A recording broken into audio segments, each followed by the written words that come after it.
Number 1. Castelvecchio and Ponte Scaligero. On the banks of the Adige, Castelvecchio was built by the Scaligeri in 1354–55, an impressive defensive fortress certain to remind any rivals of the power of the Della Scala family. Crossing the river is the beautiful castellated Ponte Scaligero, a 14th-century bridge that's traffic-free and among the locals' favorite places to go for a stroll. Number 2. Arena di Verona. One of the largest of its kind and among the best-preserved Roman amphitheaters, Verona's arena was built in the reign of Diocletian, about AD 290. Only 4 arches of the outer wall on the north side have survived, but the vaulting seating is intact and in regular use. Number 3. Casa di Giulietta. Verona is perhaps best known internationally as the setting for Shakespeare's famous tragedy, Romeo and Juliet. Several decades later, they added a bronze statue and set up displays inside the house for tourists to look at on their way to be photographed on the balcony. Number 4. Basilica of San Zeno Maggiore. The large 11–12th century Basilica of San Zeno Maggiore is considered the finest Romanesque building in northern Italy.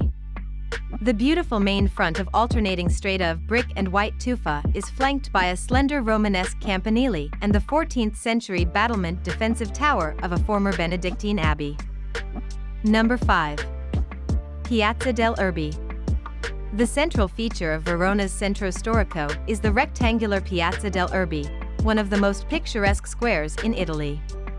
It stands on the site of the Roman Forum and is now a fruit and vegetable market.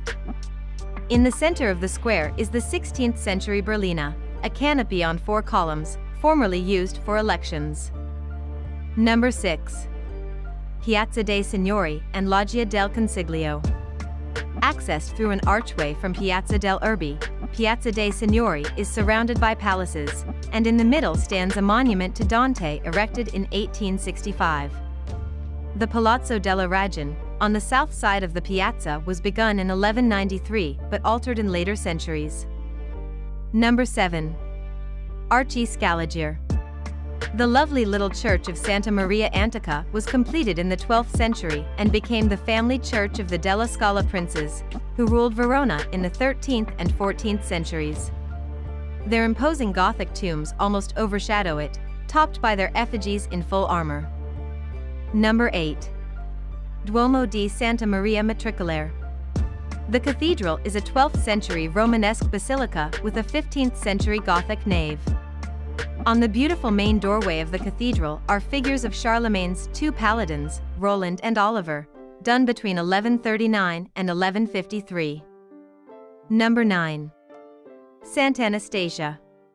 A brick church from the late 13th century, Santa Anastasia towers above a little piazza in the heart of Verona and is the city's finest example of Gothic architecture. Over its portal are scenes from the life of Ste. Peter carved in stone, and above them, a 15th-century fresco. Number 10. Giardino Giusti. Behind the 16th-century Palazzo Giusti is the lovely garden, Giardino Giusti, with paths among its 8 formal parterres, each with a different pattern of hedges, along with fountains and statues. Especially in the summer heat, it's a peaceful retreat from the city. Hope you like this video. For more videos, please subscribe to our channel. 근데 날씨가 너무 좋아서 약간 LA 같아.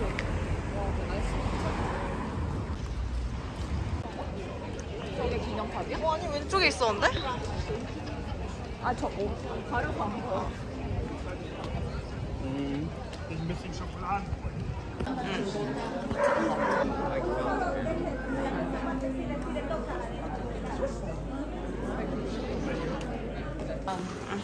Dat in de Ebene. Ciao Mica! Mica! Cause I'm coming home, I'm coming back down tonight. It's Saturday on the rolling sea.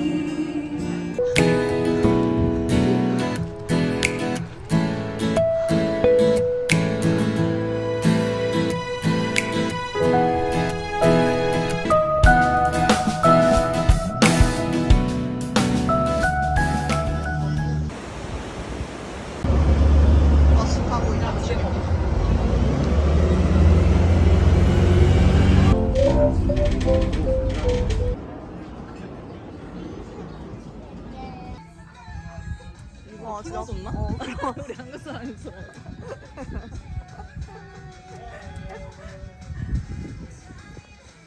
와.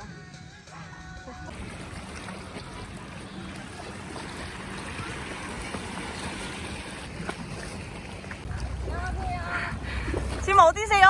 여기는 가르다 호수예요. 오, 너무 뷰가 죽인. 이탈리아 현지 파스타의 맛은? 알록달록 그냥 그림 같아, 그지? 와 예쁘다 근데. 어디? 도시 전체에 아. 2000년 동안 계속된 멋이 흐릅니다. 단테 뒤에 누구야 저 사람? 안단테 아닐까요? 안 단테 괜찮네. 그림이 멋진 거. 건물 하나하나가 작품 그 자체. 도심 속에 오아시스까지 있습니다. 오드리 헵번이 먹었던. 이탈리아 그랬어? 젤라또도 빼놓을 수 없죠. 명품 거리 자체가 명품이고요. 로마 시대 원형 경기장을 보니 달빛 아래 황홀했던 오페라가 다시 떠오릅니다. 왜 당신의 이름은 로미오인가요? 그 로미오가 사랑했던 줄리엣의 집에서 모든 사람이 그녀의 가슴을 만지는 사연은 과연 뭘까요? 사랑. 단 하루만 둘러봐도 사랑에 빠질 수밖에 없는 이탈리아 소도시 베로나. 유럽 캠핑 30일 이탈리아 사랑의 도시에서의 하루 지금 시작할게요. Verona has a lot of restaurants and there is a wide variety from simple cheap trattorias to 1 and 2 Michelin star places. On the menus you will often find a dish called bigoli and rarely there will be a translation for it. Almost every region in Italy has its own pasta and Veneto region, where Verona is located, is no different. Bigoli is the name for regional pasta, which are simply thick spaghetti made from whole wheat flour and can come with various sauces. Bigoli is usually served as the first main course, as Italians usually have two mains. For me, this spaghetti can be the entire meal. Besides bigoli, you will often see a dish called gnocchi. These are small oblong pieces of boiled dough that has been a traditional kind of pasta since the Roman times, and it's often served as a side dish, although it can also be a first main course. A bit surprisingly, horse meat is often on the menu in Verona. It is available in various forms, but pastisada de caval or horse meat stew is the most appreciated traditional dish. It is made with horse meat marinated in red wine, onions, carrots, and a variety of herbs and spices. Its distinctive feature is very slow cooking. It is believed that the invention of this horse meat stew can be attributed to a great battle in Verona after the fall of the Roman Empire. After the battle, people used meat from killed horses, and since they have been dead for a few days, people started to marinate the meat with generous amounts of wine, vegetables, and onions, and that's how this horse meat stew was born. The origin may sound a bit disgusting by modern standards, but I assure you that the horse meat stew is a delicious traditional dish. Risotto Amarone is another great local dish, although it is fairly new. It is made of two key local ingredients, Vialone and Nano rice that is harvested around Veronese plains, and prestigious Amarone red wine grown just north of the city in the rolling hills of the Valpolicella region. Risotto Amarone was inspired by the boom in the consumption of Amarone wine in recent years and has become extremely popular. It is a traditional risotto cooked with a generous amount of what is now known the most prestigious wine in the region.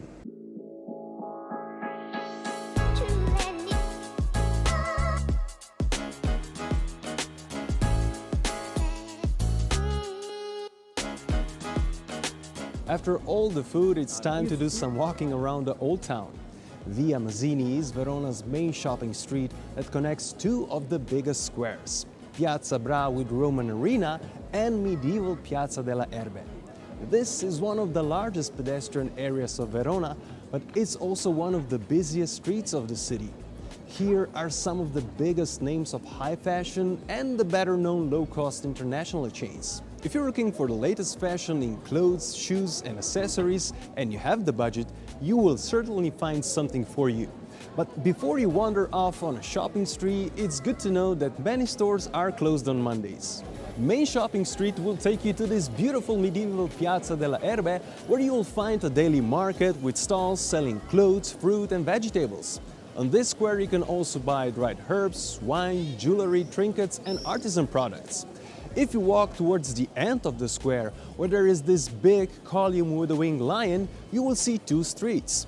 One is leading west towards the old Roman gate, Porta Borsari, and thus named Corso Porta Borsari. This is another beautiful shopping street that also offers amazing restaurants and cafes.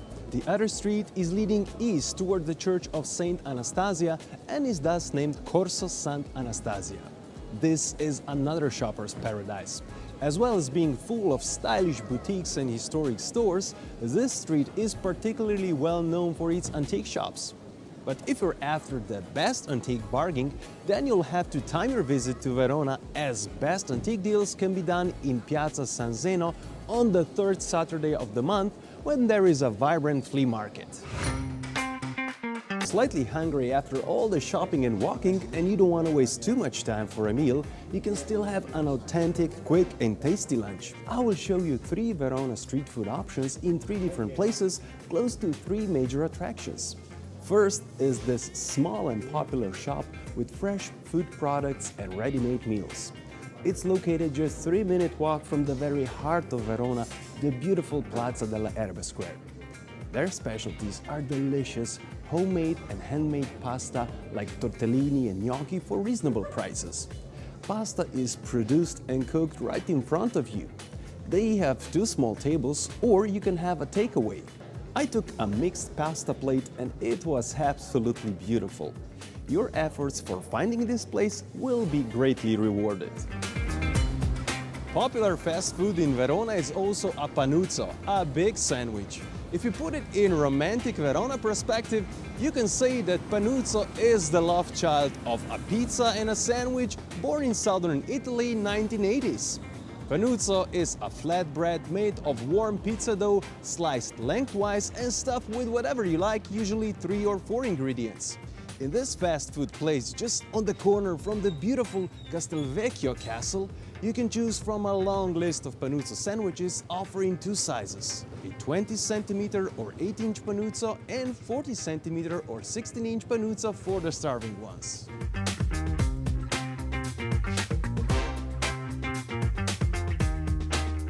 Of course, I didn't forget about the most iconic Italian fast food. Just 3-minute walk from the most famous landmark, the impressive Roman Arena, you can hop in this small pizza place where you'll get delicious slices of pizza. As you can see, this is not a prominent spot, as here is actually a parking lot. But this place is so popular with locals and so good that on TripAdvisor it ranks as the 2nd best restaurant in the entire city of Verona, and it's not even a proper restaurant but a takeaway. Here is no menu and you simply point your finger to the pizza slice you want, as they don't speak much of an English. But they sure know how to make amazing pizzas. Verona has numerous charming old streets where great architecture houses beautiful shops, restaurants and cafes. But if you want to see what else Verona has to offer, you should check my video about the best things to do in Verona in the top corner. If you like this video, please give it a thumbs up. You can share your questions, suggestions or experience about Verona in the comments below.